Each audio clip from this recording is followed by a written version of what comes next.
Okay. I don't think so because, like I tell people, they be like, you know, I see dudes, oh, I created this move, or Right. you don't know who I am? Right. And it's like, yeah, I know who you are, bro. You're a sperm drop. Right. So when you realize, yo, you just came from sperm. Right. You know what I'm saying? A despised substance is what Allah calls it in the Quran. It means مفتوح للاجتهادات التقريب هذا حد العالم هذا طالب هذا راسخ والى اخره.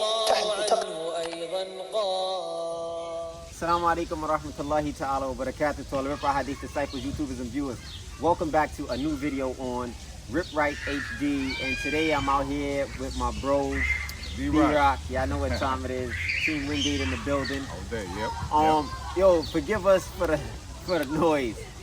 So yeah, B-Rock is going to do a quick interview. He hit me up. He's trying to find out exactly my mindset and my thoughts. So Yeah, and also I wanted to congratulate you on your victory and your win. Give you, of course, give you your props because you everything you earned from this point on is well deserved. So I definitely wanted to chop it up with you about your journey from the last time we had our conversation. I kind of picked your brain a little bit. yeah. On your intentions in the game. You know, what were you going to do different and stuff like that. So we're going to start from there real quick.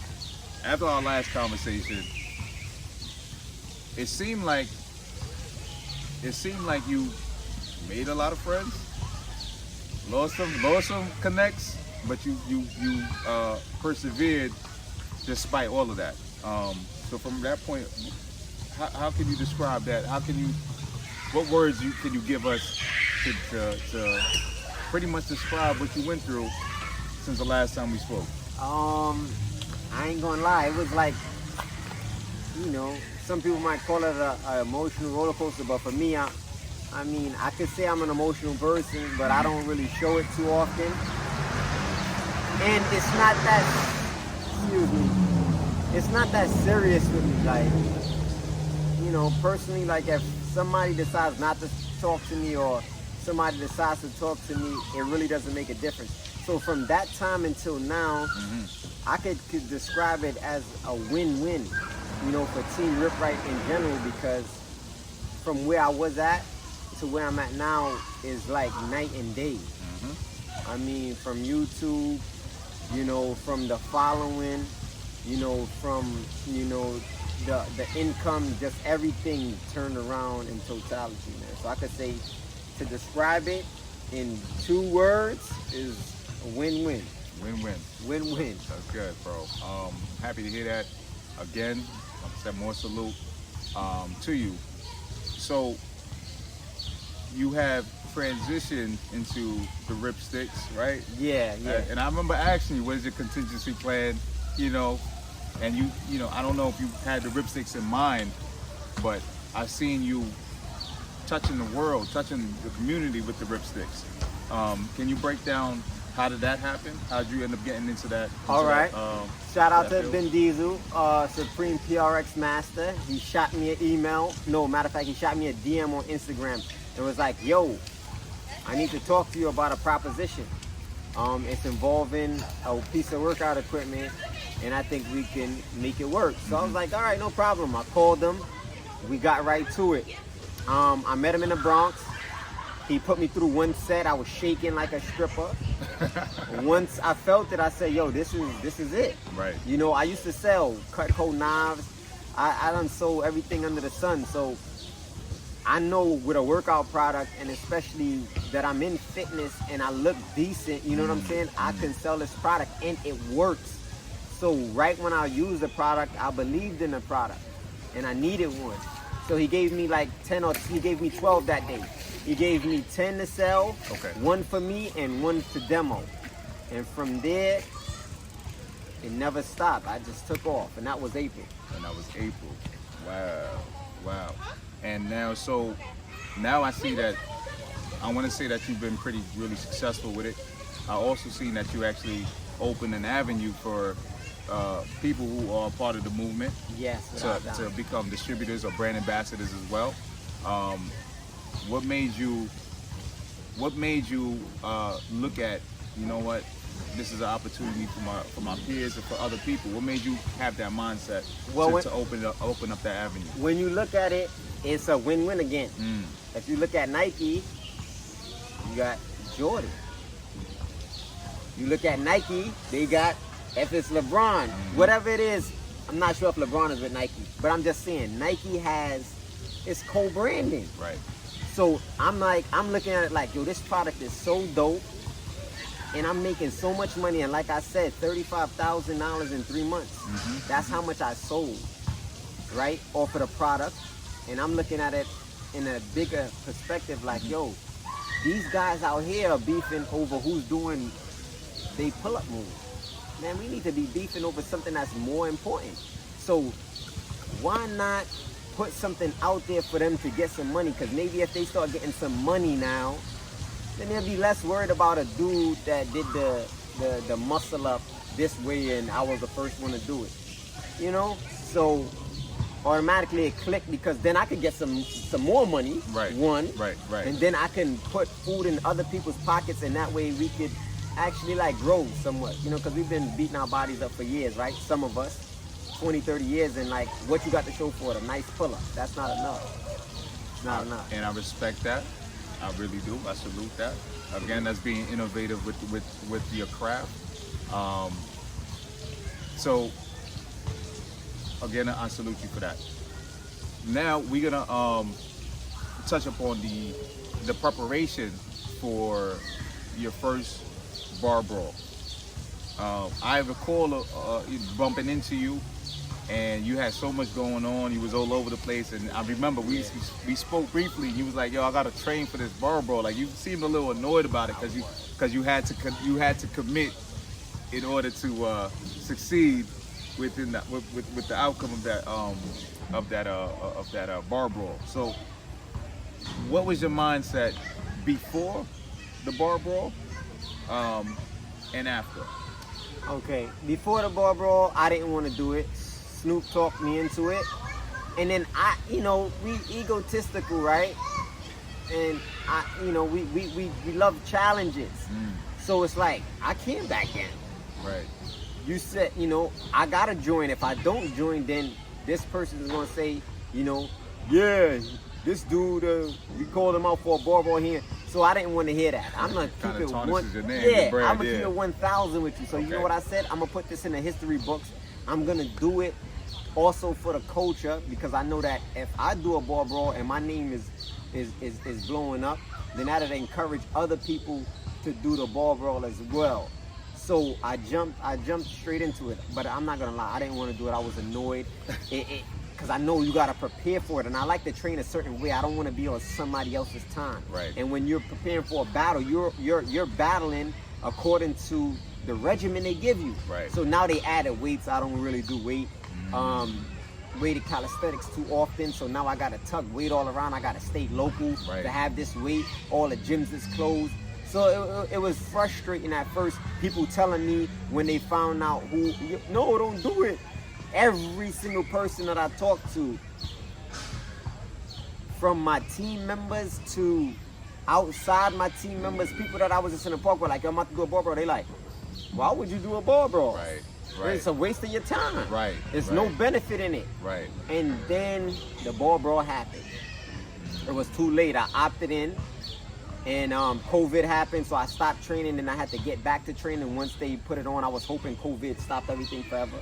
You know what I'm saying? Right. So after the bar brawl, it was like, yo, this was the best decision that I made in calisthenics. Wow. Because right after I did the bar brawl, the crowd, the fan base, I put it up on YouTube, and it was my first viral video. Wow. I didn't have a viral video before bar brawl. It went 330,000 views as of right now. My first viral video, and it felt good. Like, I didn't even collaborate to have a viral video, because some dudes say, his YouTube ain't popping until he did that video with B-Rock. Right. B-Rock made it, so it felt good. Like, wow, I finally got my first viral video off of something that I didn't want to do. But it shows you that if Allah has a plan for you, man, no matter what you want to do, because I'm telling you, I was trying to find every way out of it, without looking like I was ducking wreck, because I wasn't ducking wreck. Right. I had so much things on my plate. Right. Manufacturing, the shipping, this customer want a refund, you know, answering emails. It was just a lot. So I did it, and it worked out best for me. So the mind frame right now is I want to brawl some more. But then I'm like, yeah. Then I'm like, yo, do I really want to have to drop everything and prepare for this battle? But I taste blood, but it feels good. Right. So, you know. Right. So it's like a win-win. I'm up in the air. So I think I'm gonna chill for a minute though. Okay. So, you know, I remember your face after the bar brawl. It was like a sign of relief, but I looked at you. You know, I was standing right behind you. I looked at you and I said, yo, Rip, you ain't got nothing to prove after this point. But that's just me. Do you feel like you got something to prove after this point? Maybe so. Sometimes I think that, because some people might look at my opponent and say, oh, he battled Joe Fit. Right. Okay. So it's not like, yo, he battled Snoop. That would be like, you know, shout out to Snoop. Snoop is a difficult opponent. He battled Star. Right. These are dudes in my weight class that I consider to be elite. Right. You know, like he battled this person, and when everybody I told you I'm going against Jody, like, you're gonna beat him. Right. Okay. Why would you battle him? Right. And I'm like, that's who they picked for me. So it was like, even when you looked at the film and most of it was on me, it was like almost like we know is gonna beat him. So right. You know, so some people might look at it and say, man, he ain't do nothing. You know what I'm saying? So now I gotta go against another opponent to really see if is he really that good? Okay. So in that sense, yeah, and then in another sense, like, no. You know what I mean? All right, so you got a list of accolades in a very, I can't say a short period of time because you've been working for about a year, two years solid. There is a part of anybody's success where you hit a wall, right? Or there's a dynamic shift. That dynamic shift that I'm talking about is the ability to stay humble and progressive. Now, do you agree that this, how can I say, all of these accolades can cause a dynamic shift in your humbleness? For me personally, I don't think so. Okay. I don't think so, because like I tell people, they be like, you know, I see dudes, I created this move, or you don't know who I am? Right. And it's like, yeah, I know who you are, bro. You're a sperm drop. Right. So when you realize, yo, you just came from sperm. Right. You know what I'm saying? A despised substance is what Allah calls it in the Quran. It means like, you've been in a situation where sperm had got on maybe your female, your wife, or whatever the case is. It's something you just like, I got sperm on me. Right. That's where we all came from. Right. So now from that sperm you became this, and you became fashioned into a baby, and then you removed from the womb, and then you got a little bit of muscles and a little bit of accolades, and now how could you not be humble? That means you forgot that you was a sperm drop. Right. Okay. So I don't think, me personally, and anything can happen. Right. I'm just saying, if I and Allah allows me to remember that I'm a sperm drop, I think no matter what I achieve in life, that I'm always gonna try and stay as humble as possible. Got you. So next big question revolves around innovating RipRight and the team and the movement, right? What is the next big move that you see coming? That's deep.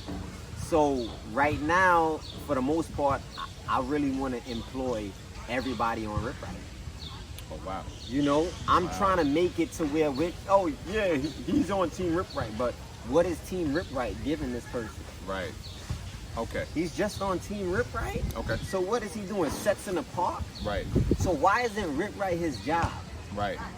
Right. Why he can't be bringing home 50,000 a year? Is it possible? Can it be done? Yeah, it can be done, but do you have the smarts to do it? Right. So that's where I'm at with RipRight. I'm trying to make sure everybody's employed and everybody is getting some type of money, and I'm still ironing out the kinks to find out how to do that. But unfortunately, everybody is not going to be willing to go the distance that I'm going to go to get some money. Like, you know, I got some of my guys now that they want it. I give them RipSticks, and they get it for the same price I get it for. So now you have the opportunity to make the same amount of money I'm making, but are you gonna do that? Got you. You know what I'm saying?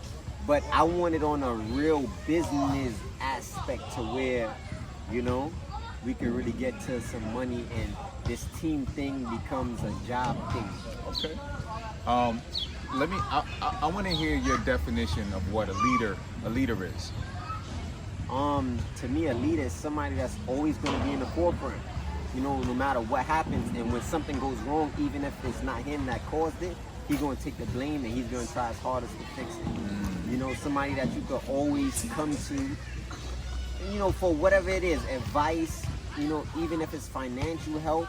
You know, if you consider yourself a leader and you're leading a particular team or whatever it is, a group, then you should be there, I mean, no matter what. You know what I'm saying? Why are you calling me 1 in the morning? You never know. He on your team. If he's calling me 1 in the morning, there's a problem. Right. So it's either you're going to deal with it or you're not. Now, once your team gets to a certain amount, it's hard to call everybody once a week, right, or have a meeting. You know, you might not know everything that's going on the bigger you become. But, you know, you try your best, man. So that's why I'm at with what a leader is, you know. And managing everything that you have currently, what do you do to de-stress? What do you do to recollect yourself and to just reorganize your thoughts, your frame of thinking? What do you do for that? Yeah, so you know, working out. That's my go-to. That's okay. Number one. That's what I use to de-stress. That's what I use to release. Okay. You know, everything. And then, you know, I got prayer, so I'm praying 5 times a day. Gotcha. You know what I'm saying? At the end of the day. So that's first and foremost. So once I got that prayer, and then I got working out, it's like, you know, the stresses come, but they're like easily relieved, you know, through those 2 avenues. I believe my religion and working out, that this was designed for me, you know. Gotcha. Hey man, so I just want to wrap it up with one more question. What words of advice can you give us from your perspective in terms of getting from point A to point B to point C to point D? In other words, if someone is trying to use you as a model or as a form of inspiration, what words of advice can you give them at this point in your life to transition from where you came from to where you at now? Yeah. So one thing is, I believe you have to be a people's person. A lot of dudes is anti-social. You know, they don't want to teach nobody, they don't want to talk to nobody. And for whatever reason, people like me. I guess is, you know, you got to be a good talker. You got to know how to deal with people if you want to be, you know what I mean? I mean, in my opinion, it's one of the best tools to get you far in life. Also, you know, consistency is key, right? They always say that, but honestly, man, the calisthenics community didn't want to let me in. That's a fact. But it's nothing they could have did. Why? Because I was constantly, every time they turn around, another video, I'm keeping the door down. I'm telling you, let me in. No, I'm not just a cameraman. No, I get it in the bars too. No, I'm doing this. And always try to come out with things that somebody hasn't come out with. Or if they have came out with it and it died down, try to revive it. If you know that thing went viral, try to revive it. Try to do certain things that's going to separate you from everybody else. And once you do that and you start being recognized, you can't, you know, you just got to keep pushing. It's bigger and better things. Right. You know, first it was ball history. Now it's the RipSticks. What's next? How are you going to keep the people engaged? I'm going to keep y'all engaged because I'm not going to stop. What they said, think and grow rich. Right. You know what I'm saying? Right, So you right. gotta think it and you gotta put it into practice. So, you know what I mean? Work hard, man. That's it. Work hard, be a people's person, learn how to talk, even if it's in the mirror, man. Speeches, whatever the case is. You know, we ain't the best talkers, but, you know, we should be able to talk to our people. That's a fact. That's a fact. There's a mind, body, and soul, mind, body, and spirit that I believe that needs to be exercised on all aspects. You know what I mean? So I appreciate, you know, your time, bro. All day, always. man. Be rocking the building, I y'all. always support this guy. I like what you're doing. I've always liked what you're We're gonna doing. get a collab workout soon. Yes, at some point. Some point. His workout. I'm doing his workout. Yeah, that's cool, man. But yeah, guys, again, I always, like I told you, I always wanted to sit down and talk to you after the bar brawl, to speak about your accolades and just to hear your advice, hear your words, and you know, continue being the inspiration that you are, brother. Yo, much respect. All right, still sharpen stills. You already B-Rock, know. Dark Side, we out here. Team Ringgit, y'all.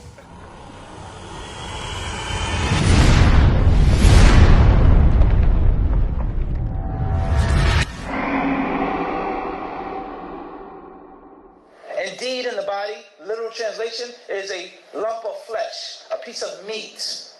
إِذَا صَلَحَتْ صَلَحَ الْجَسَدُ كُلُّهُ. And when that lump of flesh